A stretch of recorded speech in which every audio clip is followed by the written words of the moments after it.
Todos los escenarios se mantienen abiertos ante la decisión que pueda tomar el Tribunal Constitucional, ante la posibilidad de cambiar las mayorías mediante una enmienda y sin apenas debate en la ley que acaba de paso con el delito de sedición y rebaja de malversación. La presión sobre el tribunal está siendo enorme. El gobierno defiende que es la única manera de desbloquear su renovación ante un bloqueo que considera malintencionado. La oposición considera que cambiar la ley por la puerta de atrás es un fraude de ley que rompe las reglas democráticas y, entre medias, acusaciones mutuas de golpismo.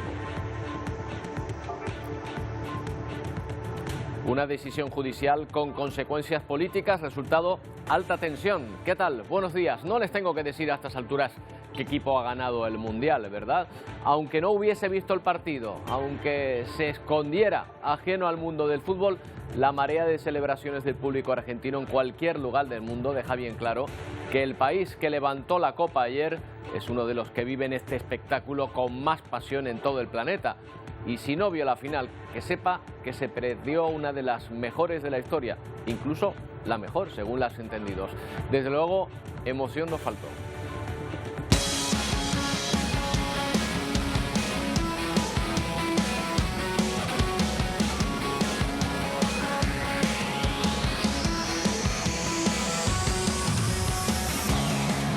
Eso sí, Argentina pagó su tributo de sufrimiento ante una Francia que empató 2 veces y solo dobló la rodilla en la lotería de los penaltis. Tercera estrella mundialista para la albiceleste y tarde de gloria para su estandarte Leo Messi, siempre comparado a la baja con Maradona hasta ahora. Ya por fin con marchamo de estrella legendaria como aquel tras obtener el título mundial. El fútbol volvió a demostrar que es algo más que un deporte.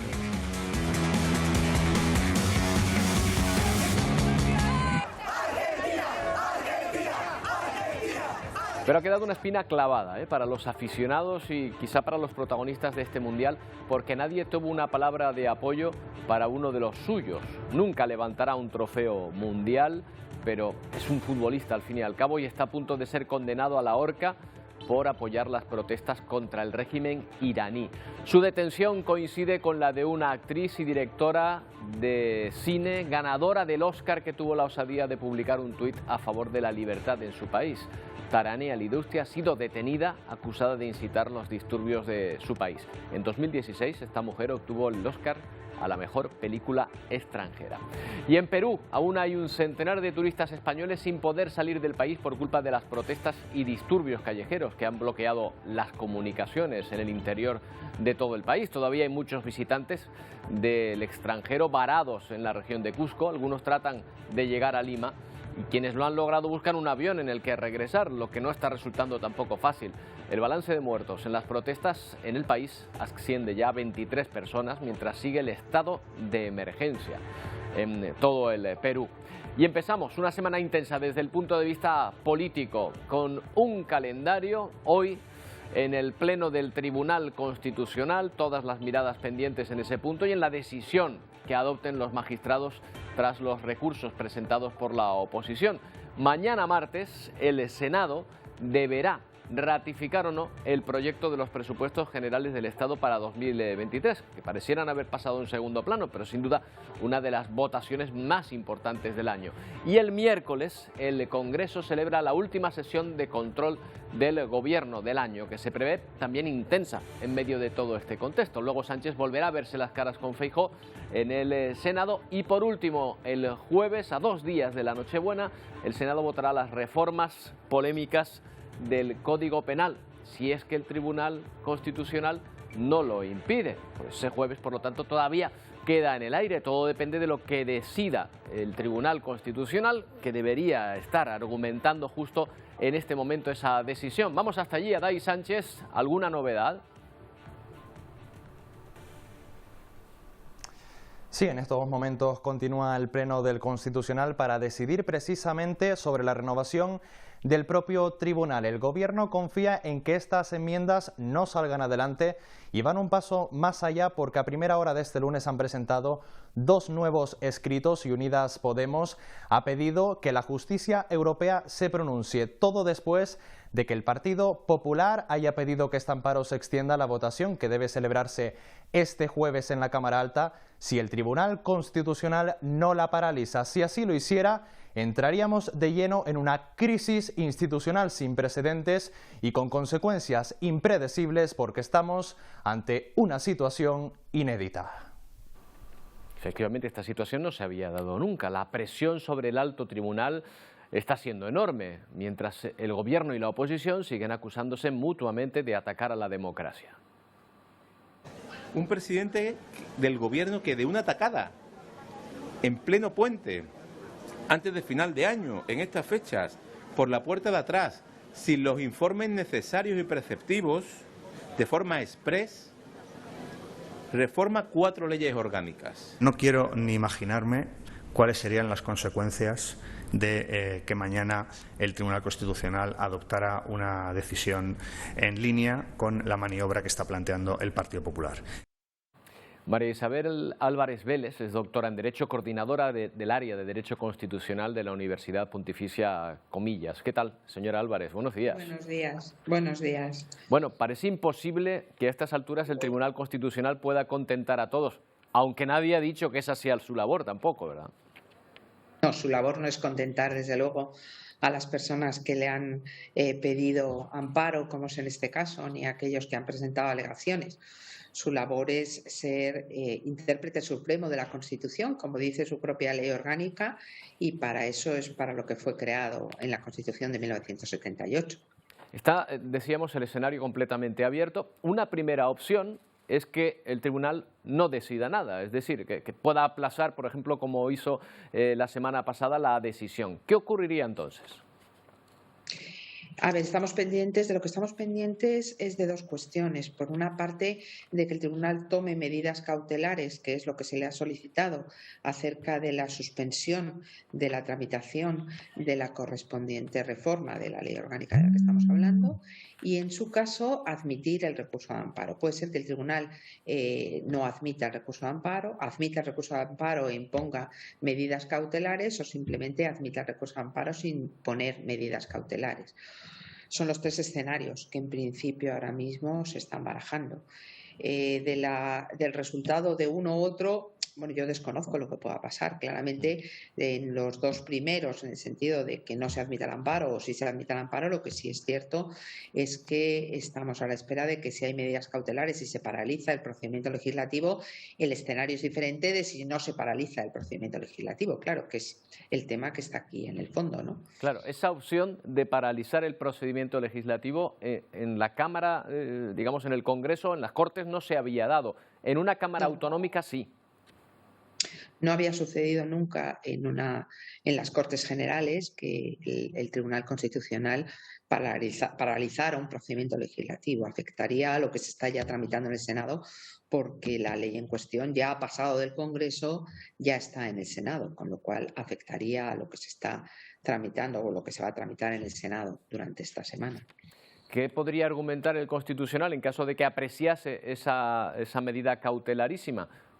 El tribunal lo que podía apreciar es que efectivamente se ha ido en contra del derecho del artículo 23 de la Constitución, del derecho de los diputados, en su caso, a presentar enmiendas, que es lo que se ha impedido acerca de esa modificación, porque estamos hablando de un amparo, no de un recurso de inconstitucionalidad, porque en su caso todavía no estamos frente a una norma que ya está vigente y, por lo tanto, nuestro procedimiento solo prevé recurso de inconstitucionalidad frente a normas que están vigentes, no aquellas que no están vigentes. Claro, ¿y cuál sería entonces de presentar ese recurso las posibilidades, en su opinión, de que fuese declarado inconstitucional posteriormente, en el plazo que corresponda? Ver, en primer lugar, tendríamos que esperar a que la norma fuera aprobada. Una vez que está aprobada, se aprueba en estos términos. Claro, que se presentara el recurso de inconstitucionalidad, porque el Tribunal Constitucional solo actúa a instancia de parte, no actúa de oficio, con lo cual alguien legitimado, que en este caso lo prevé la ley orgánica, presentar el recurso de inconstitucionalidad. Si se presentara el recurso de inconstitucionalidad, pues ahí estamos en función de lo que se pidiera. Yo entiendo que lo primero que se pediría es la suspensión de la vigencia de la norma en cuestión, porque si no se pide la suspensión de la vigencia, habría una renovación del Tribunal Constitucional y se renovaría el mismo Tribunal Constitucional que tendría que entrar a conocer sobre la inconstitucionalidad de esta norma. O sea que aquí estamos en un proceso especialmente complicado para nuestro Estado constitucional. Efectivamente, estamos ante un grave problema, ante una grave crisis institucional. Esto está muy claro. Claro, porque yo no sé si antes se había dado una situación en la que de alguna manera se deslegitimase al tribunal según la decisión que tomase. O sea, hasta el momento había muchas luchas políticas, pero se mantenían ahí sin implicar al alto tribunal en ellas, cosa o línea roja que se ha saltado ahora, ¿no? En este momento es cierto que estamos en una situación muy grave en la que efectivamente se está involucrando al Tribunal Constitucional en una lucha de poderes con una serie de presiones además y con una serie de argumentaciones de naturaleza política que yo entiendo que lo que están haciendo es hacer daño a la imagen del Tribunal Constitucional y a su labor, insisto, de máximo intérprete al margen de todas estas cuestiones de naturaleza política, yo creo. María Isabel Álvarez Vélez, estaremos atentos a lo que ocurra. Muchas gracias por su tiempo. Muchas gracias. Buenos días. Un saludo. Bueno, pues aquí atentos a esta situación. Veremos qué es lo que ocurre si a lo largo de la mañana el Tribunal Constitucional hace pública su decisión. Miramos lejos, miramos a China, donde el COVID está desbordando ahora mismo el servicio sanitario del país. Venían de una política de restricción cero. Ahora de repente han levantado la mayoría de restricciones sanitarias, con lo cual ha llegado una oleada de contagios enorme al país asiático. Un ejemplo de la situación terrible que están viviendo es que las funerarias están a rebosar y los kits de pruebas y analgésicos se agotan rápidamente en las farmacias. Las autoridades chinas están inmersas en el refuerzo de las medidas sanitarias y la vacunación de la población. El fin de la política COVID-0 del gobierno chino ha disparado los indicadores de la pandemia. Este aumento de las infecciones ha provocado que se formen aglomeraciones en las farmacias para comprar pruebas, medicamentos para la gripe y analgésicos. En Pekín cada vez son más los residentes que acuden a los puntos de vacunación para recibir la dosis de refuerzo. Tengo 70 años, creo que necesito una inyección pronto en caso de que los síntomas severos me golpeen, comenta este anciano. Las autoridades chinas priorizan los esfuerzos entre la población de alto riesgo. También en Shanghái, la tercera edad hace cola para recibir la segunda vacuna de refuerzo. El país asiático ha tenido que intensificar la asistencia sanitaria en las poblaciones rurales, brindando un servicio puerta a puerta. En este invierno tan frío nos han hecho un gran favor, así no tenemos que ir al hospital, declara este anciano.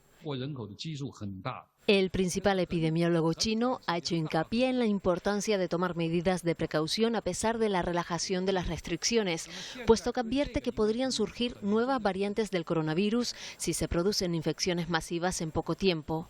Otra de las imágenes de estos días en China es la de las funerarias del país al borde del colapso. Los hornos crematorios funcionan las 24 horas del día y aún así hay lista de espera. Según las autoridades de China, están ante la primera ola de contagios de las 3 que se esperan desde este diciembre hasta marzo de 2023. Bueno, y estas cifras aún pueden empeorar, porque encima China se enfrenta a una ola de frío por la que ya ha entrado en alerta azul. Las autoridades meteorológicas chinas advierten de que las bajas temperaturas van a afectar a varias regiones del país, con fuertes vientos en las zonas marítimas y costeras del sur y este. Los termómetros van a experimentar caídas de más de 10 grados. Bueno, esta es una imagen de Rusia, de Moscú, completamente cubierta por la que consideran su nevada más intensa del siglo. Si continúa nevando con esta intensidad, podría ser la mayor nevada desde 1879. En estos momentos hay capas de nieve que superan los 30 centímetros. Es una situación que ha provocado la cancelación de más de 50 vuelos este fin de semana.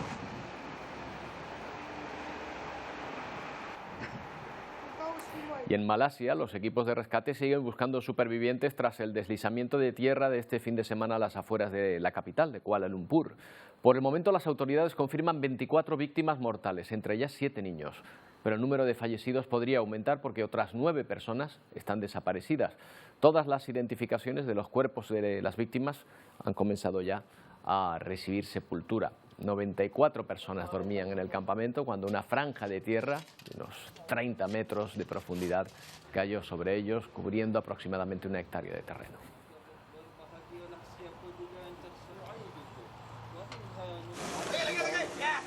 Y Ucrania se vuelve a despertar hoy con un nuevo ataque masivo ruso con drones iraníes. Hasta 35 de estos aparatos suicidas han sobrevolado los cielos del país, aunque 30 han podido ser interceptados. 20 de ellos han sido dirigidos hacia la capital ucraniana. Los artefactos que sí han impactado han vuelto a causar daños en la infraestructura energética.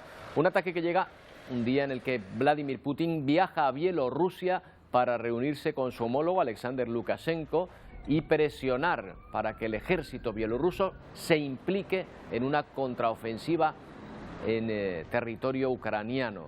De hecho, es lo que teme Ucrania, precisamente, que a través del frente bielorruso se intensifiquen los ataques contra su país.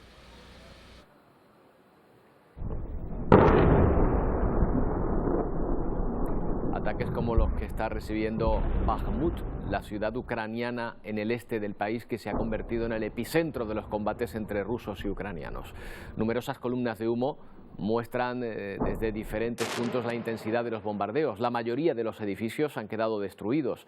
La poca población que permanece en la ciudad compra víveres en puestos improvisados en medio del ruido constante de disparos y explosiones.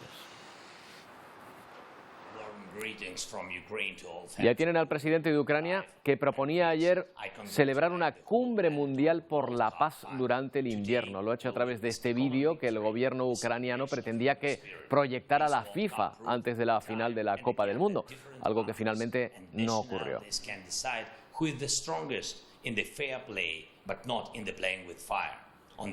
Uno de los apoyos principales para las autoridades ucranianas es la de Estados Unidos, pero ¿hasta cuándo pueden contar con este apoyo estadounidense?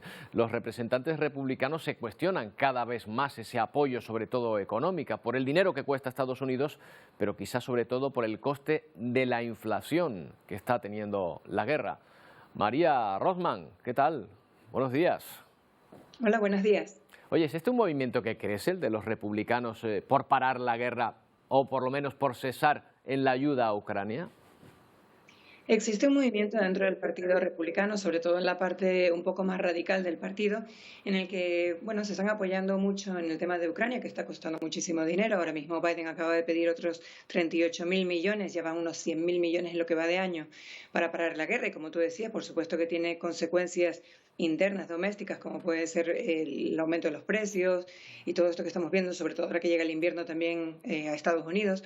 Todo ese tipo de cosas pues crean que de alguna manera ese discurso populista de hay que acabar la guerra para ayudar a la gente, pues cobre más intensidad. No es que no tengan un poco de razón en el sentido, por supuesto que cuesta un dinero, pero ese apoyo que está creciendo dentro del Partido Republicano no es lo suficiente. No creo que vaya a ser vaya a tener el peso suficiente para que incluso con un Congreso republicano cese esa ayuda. Todavía hay un apoyo muy fuerte por ambos partidos, por parte de ambos partidos en Estados Unidos. Aunque ha bajado, sigue presente. Claro, porque ahora tienen mayoría en el Congreso, aunque sea muy exigua, y claro, ahí es donde se reparte el dinero, ¿no? Ahí es donde se aprueban los presupuestos, por así decirlo, en Estados Unidos. Sí, exactamente. Eso de que ahora estamos esperando, todavía no han entrado los nuevos escaños a ocupar sus puestos y será ya a principios de año y es posible que este nuevo paquete se apruebe antes del receso de las Navidades, con lo que ese dinero de por sí está previsto que sí vaya para Ucrania. Pero claro, Estados Unidos también tiene que aprobar sus presupuestos dentro del país y va a haber mucha presión por parte de algunos republicanos que sobre todo han ido, digamos, de alguna manera escalando, sobre todo algunos más radicales, trampistas, quiero decir, seguidores del expresidente Trump, que sí que están muy por la labor de frenar un poco este dinero que sigue saliendo del país, cuando además hay otros problemas en el país bastante crecientes y cruciales, como son ahora mismo el tema de la frontera. Claro, bueno, hablemos del tema de las fronteras, porque está a punto de terminar el título 42, ¿verdad? Así es como se llama esa medida que permitía expulsar a cualquier persona que ingresara ilegalmente en Estados Unidos con la excusa del COVID. ¿Por qué tantas personas migrantes se están acercando a la frontera y están tratando de entrar cuanto antes en Estados Unidos? ¿Qué consecuencias tiene el fin de esta norma, María? Pues precisamente el día 21 de diciembre termina la norma del título 42, que era para una cuestión de seguridad nacional y en este caso teniendo en cuenta la pandemia. Entonces, lo que antes era hasta este momento, desde el año 2020 hasta este momento, una ley que permitía que de forma automática se deportara a cualquier persona que entrara a Estados Unidos, ahora si esa ley expira y no se hace nada y no se ha hecho nada hasta ahora, quiere decir que la gente podrá entrar. Van a ser detenidos y retenidos en Estados Unidos, pero claro, hay un procedimiento ahí que durante un tiempo van a estar bajo las autoridades, pero luego podrán de alguna manera entrar dentro del país y es más difícil localizarlos y expulsarlos después si es necesario. Pero claro, hay que entender que hay un derecho al asilo, hay un derecho para todas estas personas que buscan refugio político y de persecución en sus países que no se estaba cumpliendo, se estaba violando por esta ley que no permitía ningún tipo de excepciones. Y eso es lo que está provocando que hasta más de 5.000 personas quieran ahora entrar en Estados Unidos a partir del 21, claro. Es decir, que se estén ya reuniendo ahí. Es una crisis humanitaria, es un problema realmente para los estados fronterizos y para Estados Unidos hacer frente a tanta gente porque es demasiado ahora mismo. Claro. Así que algo tendrá que ocurrir entre hoy y el 21 para poder frenar un poco. Que se prorrogue esta medida o que se sustituya esta medida con otra y lógicamente muchas personas tratan de entrar antes de que a lo mejor eso ocurra. María, muchas gracias, un día más. Un placer acompañarla y felices fiestas. Felices fiestas, si no nos vemos antes. Bueno, la misión canaria en Egipto va a tratar los próximos minutos porque después de 10 años de investigación en el Egipto enterrado de los faraones, el mayor número de ánforas fenicias, por ejemplo, halladas hasta la fecha, ha sido hallada por una misión canaria. Y las 17 momias, por ejemplo, encontradas en una cámara, que incluyen una pareja con una perra sobre sus pies. Los arqueólogos de la Universidad de La Laguna han centrado su investigación en la tumba clasificada como TT-209. Esto está a unos 650 kilómetros al sur de El Cairo. Bueno, cuando comenzó la excavación, el enterramiento estaba datado en una fecha distinta a la que se ha podido establecer posteriormente y ni siquiera sabían a quién pertenecía la tumba. Algo que hoy sí se sabe ya. Al frente de esa misión de investigación está Miguel Ángel Molineros, profesor titular de Egiptología en la Universidad de La Laguna. ¿Qué tal, Miguel Ángel? Buenos días. Hola, ¿qué tal? Buenos días. Bueno, sáquenos de dudas. ¿Quién es el dueño de lo que hoy conocemos como TT-209? Pues según hemos podido documentar, claro, sí, ahora el dueño es el Estado egipcio, evidentemente claro. Es patrimonio del Estado egipcio y de todos los egipcios. Bueno, la tumba estaba construida para un señor que se llamaba Nisemro y que era algo así como ministro de Hacienda de Egipto, pero con una particularidad, algo muy llamativo, y es que él era de origen extranjero, era nubio, porque la tumba corresponde a un periodo en que Egipto fue conquistada por la segunda nación, el segundo estado que surgió en África, que fue el de Nubia. Efectivamente. En un momento de conquista, los nubios conquistaron Egipto y este señor formaba parte de esos nuevos conquistadores, nuevos señores del país. Efectivamente. ¿Y para qué necesitaba tantas ánforas este señor? Miguel Ángel. Ojalá pudiéramos saberlo. Sí que sabemos. Nosotros las hemos encontrado como parte del ajuar funerario de miembros de su familia. La propia cámara de Nisemro fue saqueada, suponemos, al haber sido un invasor. Después, cuando volvieron las tornas, la cámara principal fue saqueada, pero una cámara lateral la dejaron intacta y es donde hemos encontrado las momias. Y es una cámara con 5 enterramientos momificados dentro de ataúdes, con un material que claramente es del momento coetáneo al constructor y entendemos, por tanto, que deben de ser miembros de su familia.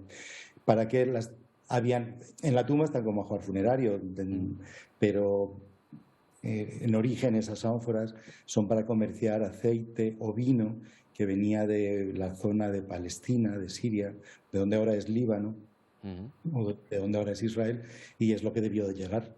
de manera que comerciaban con productos que entonces, ahora nos parecen muy normales, pero entonces eran productos de lujo. Claro, claro, para llevar cualquiera de esos productos no había Amazon, no había forma de llevarlo de un lado para otro y costaba lo suyo, ¿no? En unas ánforas que ya de por sí pesan bastante, claro. Y que luego pues con 10-12 litros de aceite o de vino, que es el volumen que hemos calculado que tenían, pues aún pesaban otros 10 o 12 kilos más. ¿De qué época estamos hablando? Ustedes lo han datado en la época de los llamados faraones negros. ¿Esto en qué año nos sitúa? Así muy redondo, en torno al 700 antes de la era, antes de Cristo. Es decir, calculen más o menos el momento en que se funda la ciudad de Roma o el momento en que en Grecia se está componiendo la Ilíada y la Odisea, por ejemplo. Claro. Para que se hagan una idea de los paralelismos en el Mediterráneo. Tremendo. Se acaba de fundar Cartago también y es de ese momento. Uno de los hallazgos más curiosos que han encontrado es el de un perro, no sé si era una mascota, a los pies de algunas de las momias que estaban allí. ¿Qué significado le dan ustedes? Entendemos que actuaba como un animal, en lo que en la historia de las religiones se llama animal psicopompo, es decir, es un ser que actúa en el tránsito hacia el más allá.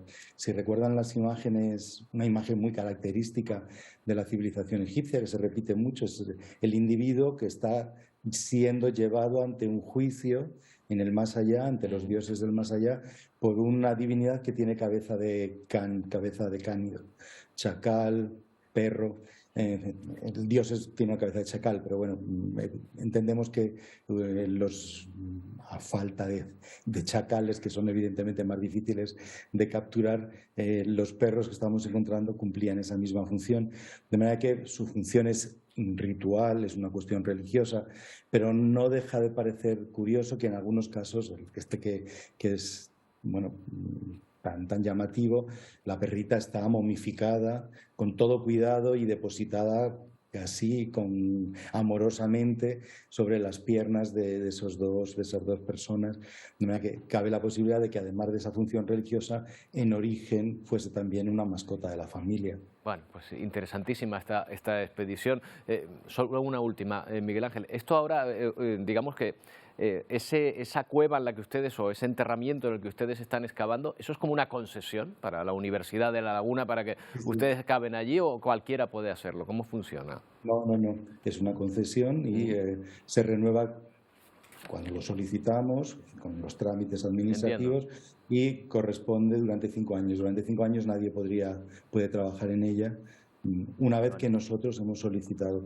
Cada año solicitamos, entonces cada año la concesión se renueva durante 5 años más. Bueno, pues nada, todavía puede salir muchos descubrimientos de esta cueva, de este enterramiento y de esa investigación canaria en Egipto que tanto nos ha interesado y tanto nos llama la atención. Muchas gracias, Miguel Ángel. Muchas gracias. Buenos días.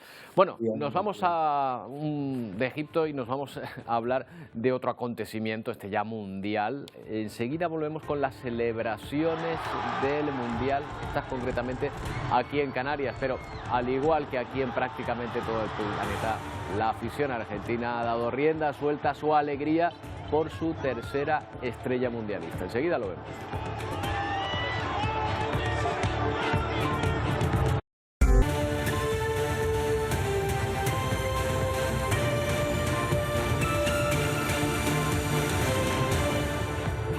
En los penaltis, tras una final épica, así conquistó Argentina el Mundial en lo que ha sido una batalla para la historia. Dicen que es muchos el mejor final de un Mundial que recuerdan.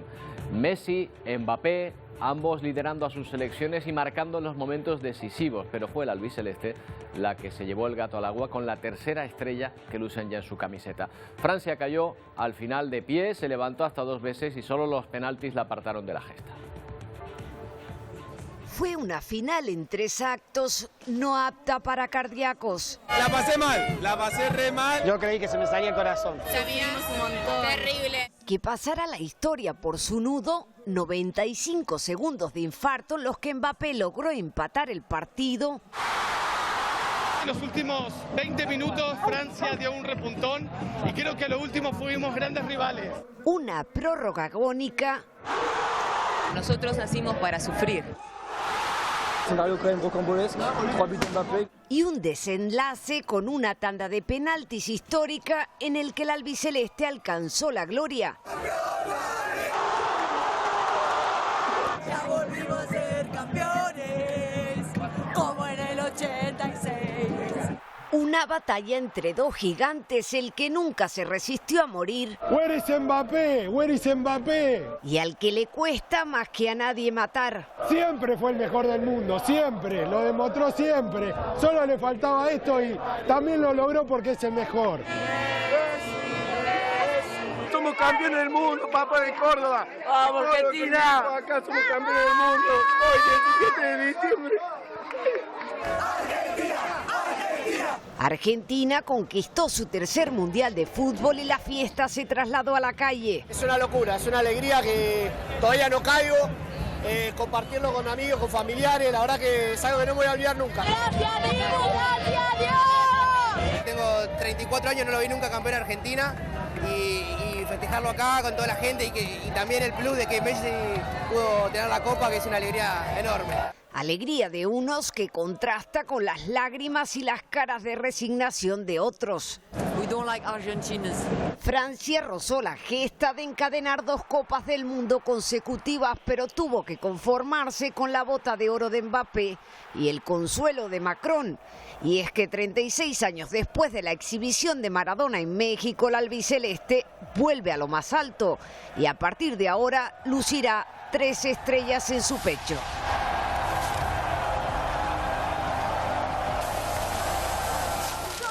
Bueno, euforia en Argentina y la frustración llevó a la violencia en Francia, en las calles tras esa final. Hubo incidentes en Lyon, en Burdeos, en París, con unos 14.000 policías desplegados. La mayoría de los comerciantes en los Campos Elíseos prefirieron bajar las persianas ante posibles ataques con bengalas. Más de una treintena de personas ha sido detenida por lanzar proyectiles a la policía que usar desperfectos.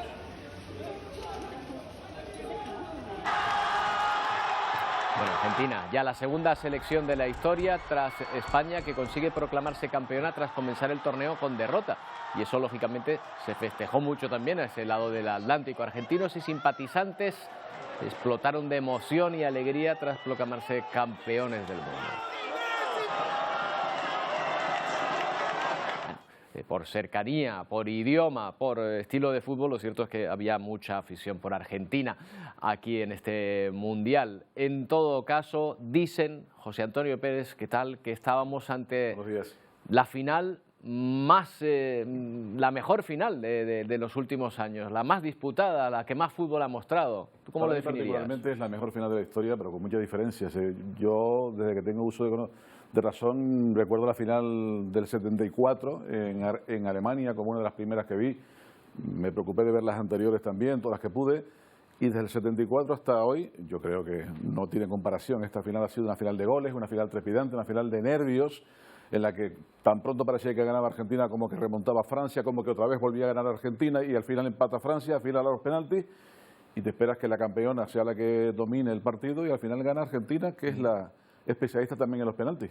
Oye, y dos líderes que estuvieron cuando se les esperaba, ¿eh? Al final tiene que ganar uno y tiene que perder otro, pero tanto Messi como Mbappé estuvieron ahí y dieron de lo que se esperaba de ellos. Y con una importante diferencia de edad, 35 años Messi, 22 años Mbappé. La verdad es que Mbappé es una bestia, física, un jugador con una visión impresionante que no había aparecido hasta el minuto 70 y pico, 80, y de repente marcó 2 goles seguidos. El penalti que le dio vida a Francia y el segundo gol, que es un golazo. Eso mete a Francia en el partido. Llega a pensar que Francia ganaba el partido. Hay una jugada en la prórroga, en el último segundo de la prórroga, tras el gol de Messi y otra vez un gol de penalti de Mbappé, en el que el portero, Dibu Martínez, salva un gol que cualquiera sabe lo que hubiera pasado si ese gol entra. O sea, era el último minuto de la prórroga y no hubiera habido necesidad de penaltis. Efectivamente. Bueno, y Messi, que se sacude un poco esa sombra de Maradona, con quien siempre le han comparado para mal, precisamente porque no tenía un mundial. Ya lo tiene. El mundo del fútbol es muy tendente a las comparaciones y creo que eso es odioso, obviamente, porque Maradona fue Maradona. Yo creo un jugador superlativo que luego estropeó su vida privada con sus vicios, y Messi es un jugador que creo que para mí, salvando las distancias entre uno y otro, es el mejor de la historia. Ahora que los críticos de Messi le decían que nunca se podría comparar con Maradona porque no tenía un título mundial, pues ahora tiene el título mundial y tiene más títulos que Maradona en las competiciones tanto nacionales argentina, española, como en las europeas. Es decir, yo creo que es el jugador más importante de la historia del fútbol mundial. Efectivamente, y ahora dice que no se va de la selección, que bueno, ahora yo está tan a gusto que sigue, pero otro mundial, ¿cuántos años tiene? 35. Tiene 35. En el próximo mundial tendría 39, casi 40 años. Hay gente que quiere que siga, que le guardan el 10 ahí para él, aunque sea para aparecer, porque el Lionel Scaloni, que es otro personaje para hablar aparte, el seleccionador argentino, dicen que es una persona muy importante en el vestuario. Y no lo dudo, porque influyó mucho en sus compañeros. Bueno, sí podrá ir Mbappé, que es mucho más joven y que, bueno, ayer estaba desolado, pero bueno, ya tiene un título. Mira, ahí está.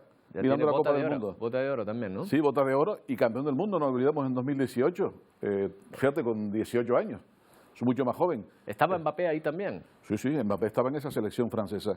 Lo que no se ha conseguido quitar es esa maldición de 2 mundiales seguidos, ¿verdad? Que habría seguido Francia. Creo que solo lo tiene Brasil, ¿no? Solamente Brasil, efectivamente, que yo recuerde, y no lo consiguió Francia, pese a que estuvo muy cerca de conseguirlo, gracias a este crack que es impresionante y que aquí lo vemos siendo consolado por Emmanuel Macron. Llamativa la imagen porque a Emmanuel Macron no le importa que se relacione con una derrota. Yo creo que, como dicen nuestros especialistas en gestos y demás, César Toledo, yo creo que esta imagen lo humaniza, ¿no? Le ha sabido sacar partido también a la derrota, ¿no? Porque además bajó al campo a consolar, eso también es una imagen inédita, el propio presidente de la República bajando al campo a consolar a los jugadores. Me pareció un ejemplar, ¿no? Que el presidente de la nación esté ahí con sus jugadores, animándolos a una selección que pudo haber sido perfectamente campeona del mundo también. Bueno, supo sacarle partido tanto a la derrota como en su momento como podría haberle sacado a la victoria. Bueno, y aquí están los 2 líderes, cada uno caminando hacia su lado. Hacia es curioso, ¿no? Los dos juegan en el mismo equipo, Roberto, en el Paris Saint-Germain.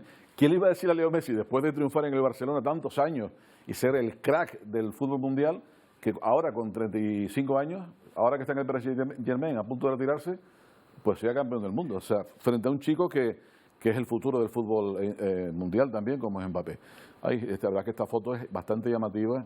Oye, José Antonio, ¿se puede triunfar en el fútbol, se puede ser decisivo en un partido y después a la hora de celebrar dejar mucho que desear? Es el caso del Dibu, que no se le ocurre más que hacer este gesto, ¿no?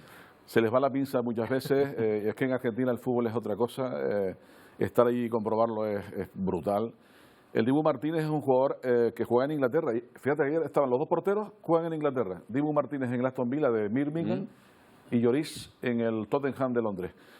Y este chico, al que entrena un español, Unai Emery, en el Aston Villa, reaccionó así cuando los franceses empezaron a meterse con él. No supo guardar la compostura y perdió los papeles. Para mí los perdió, igual que lo había perdido antes la selección. Cuando... Hay que tener en cuenta que también son el modelo para muchísima gente para muchos joven, niños. Y eso tienen ellos que tenerlo en cuenta. José Antonio, un placer. Veremos a ver qué nos queda. La Copa de Naciones por delante. No, ahora hasta el próximo Mundial, Canadá, México, Estados Unidos será el próximo Mundial en 2026. Y a España sí le toca... Veremos antes alguna cosa, algún encuentro para que nos empecemos a animar también, hombre, y algo que celebrar los aficionados españoles. Gracias, José Antonio. Muchas gracias. Bueno, a todo esto ni un solo gesto reivindicativo vimos ayer en contra de la sentencia a muerte de uno de los suyos, otro futbolista. Jugadores de élite como el español Bartra, el colombiano Falcao o el uruguayo Godín sí que han reclamado en las redes sociales a la propia FIFA y a otros organismos internacionales que intervengan, que aboguen por la vida del jugador condenado a muerte por participar en las protestas por la muerte de Mahsa Amini en Irán. Lo acusan los tribunales iraníes de pertenencia a grupo armado. Otra detenida en Irán, esta mujer, es la actriz Taraneh Alidosti, que cometió la temeridad en su país de colgar en su perfil de Instagram una foto sin velo y apoyando las protestas por la libertad de las mujeres iraníes. El sábado la detuvieron y la acusan de difundir información falsa e incitar a los disturbios. Entre los detenidos también hay un español. Su familia se ha manifestado en Madrid frente a la Embajada de Irán para reclamar su liberación. Al menos han podido hablar con él y afirman que se encuentran en buen estado de salud. Su delito fue visitar la tumba de Mahsa Amini el pasado mes de octubre. Allí fue detenido por las autoridades. Pudimos hablar con él 10 minutos, le llevó ropa, le llevó vitaminas, le llevó comida. Quisiera que hoy pues, la concentración fuera de alguna manera silenciosa, educada, sin levantar la voz, sin exigencias. Pedimos, lógicamente, somos solidarios, los amigos, la familia con mi hijo, y tenemos que pedir solidariamente la liberación de mi hijo. Todo el mundo sabemos que es inocente. Una de las primeras decisiones de Dina Boluarte como presidenta de Perú ha pasado por cambiar el gobierno que se conformó hace tan solo 10 días. De hecho, han sido cesados tanto el primer ministro como otros dos. Aún así, siguen las protestas que piden un adelanto electoral. Más de una veintena de personas son ya las fallecidas durante los disturbios. Más de una veintena de fallecidos, casi 2 semanas de protestas. Y la presidenta Boluarte comienza a recomponer el gabinete y es uno de los lugares que se va a cambiar ese premierato. Hacer cambios en su gobierno con el cese de un primer ministro que tan solo lleva 10 días en el mandato. Así lo anunciaba en su primera entrevista por televisión tras coger una presidencia inmersa en una crisis. ¿Y qué se resuelve con una renuncia mía? Lo que sí es cierto es que al menos el 83% de la población quiere adelantar elecciones, pero... Señores congresistas, no busquen pretextos para no adelantar las elecciones. Por ahora el Congreso lo rechaza, dejando no solo a Boluarte entre la espada y la pared. También unos agentes de policía que intentan defenderse de ataques como este. Y un país que pide a sus dirigentes que se les escuche en una nueva cita electoral. Por contra, puede que tanto esto como esto sean situaciones violentas que se prolonguen más tiempo del que desean. Y en medio de estas protestas en Perú, mucha gente atrapada, cientos de turistas que se han quedado en el cierre de los aeropuertos varados en el país. Por lo pronto, al menos 5 aeropuertos permanecen cerrados. Los que se han reabierto para el traslado de turistas son el de Cusco y el de Lima. Se estima que al menos 300 turistas españoles siguen sin poder salir del país. Sí ha podido hacerlo Jesús Izquierdo, periodista de Televisión Canaria, con quien hemos hablado estos días. Ya estás en Gran Canaria. Jesús, fue muy difícil salir al final. Cuéntanos. ¿Qué tal, Roberto? Pues sí, la verdad que gracias a Dios ya estamos en Gran Canaria. Pudimos salir hace 2 días del aeropuerto de Cusco, bueno, cuando se abrió.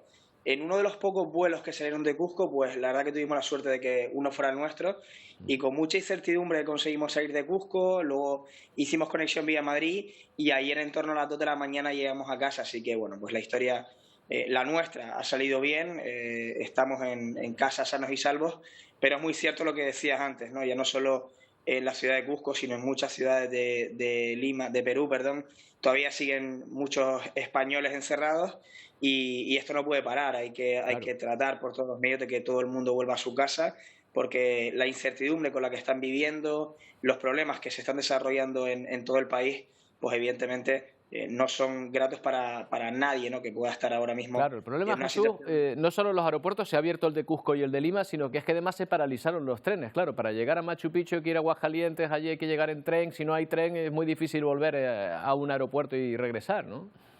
Claro, el tema es ese, ¿no?, que estás encerrado por todos los aspectos, porque nosotros hablamos siempre de aeropuertos, pero en algún momento pensamos, oye, pues nos vamos por carretera, nos vamos por tren. El tren cerrado, las carreteras imposibles con muchos piquetes.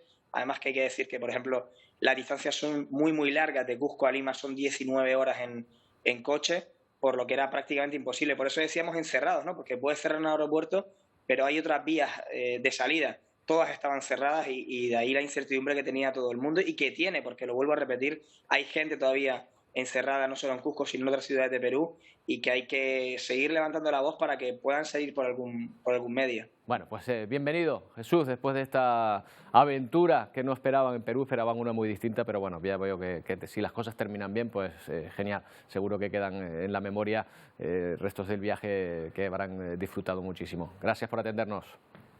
Un abrazo grande, Roberto.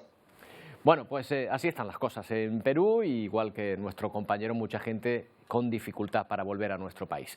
Dentro de un momento llega Ponte al Día. Wendy, Pedro, ¿con qué contenidos? Cuéntenos, buenos días. Buenos días. Hola Roberto, ¿qué tal? Buenos días. Pues hoy le vamos a preguntar a nuestros espectadores si ya se han comprado ese décimo de la Lotería de Navidad. No es por meter la expresión, pero lo cierto es que tan solo quedan 3 días para ese sorteo de la lotería, que por cierto pueden seguir en esta casa en directo en Televisión Canaria. Bueno, es que los canarios nos vamos a gastar este año una media de unos 48 euros de media en lotería, 16 euros menos que la media nacional.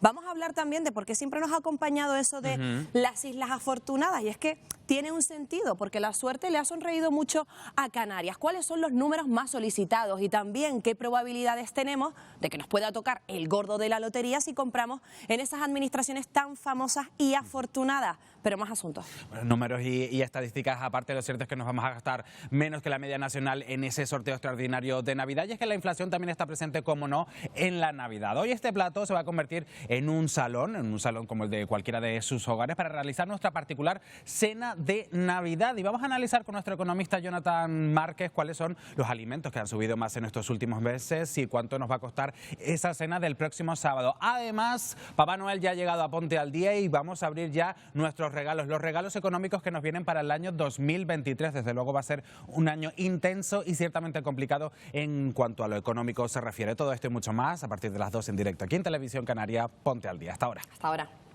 Hasta ahora, compañeros. Bueno, 2 apuntes de sucesos.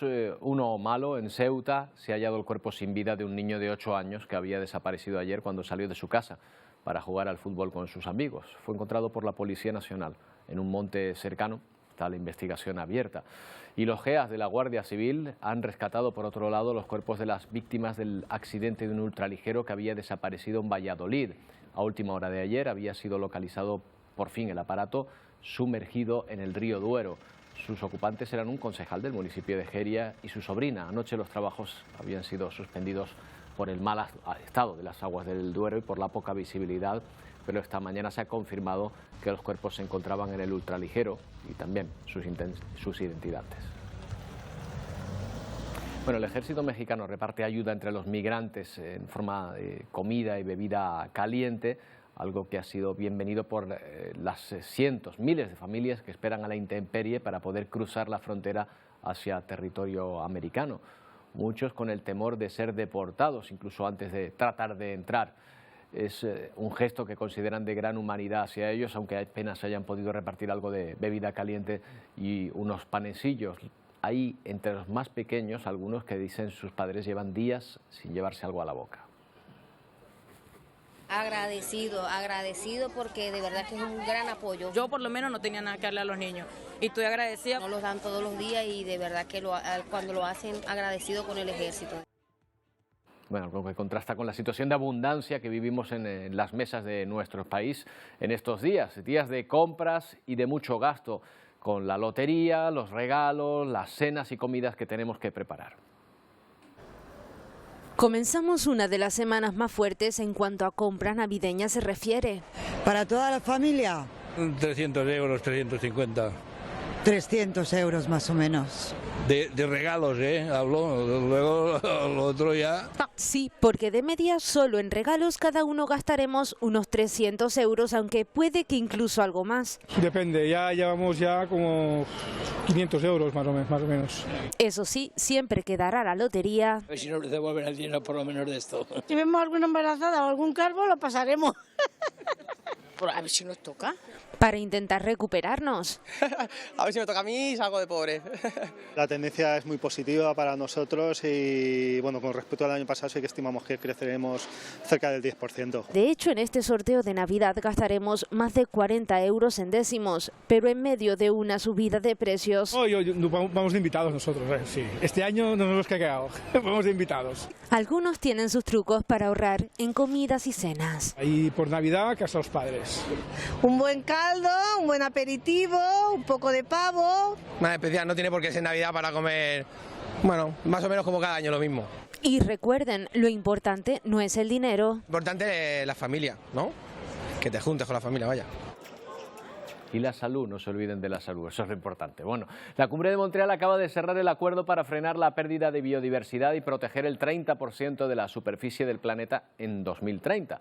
Ese es el objetivo planteado a los casi 200 países que se han reunido estas 2 últimas semanas. Según Naciones Unidas, alrededor del 17% de las áreas terrestres del planeta y el 10% de las marinas están bajo protección. Las negociaciones concluyen con compromisos para frenar la extinción de especies y movilizar la financiación de los países desarrollados a los más pobres. Y estos días nos llegan estampas navideñas desde todos los rincones del planeta y acabamos con estas imágenes que nos llegan desde Colombia.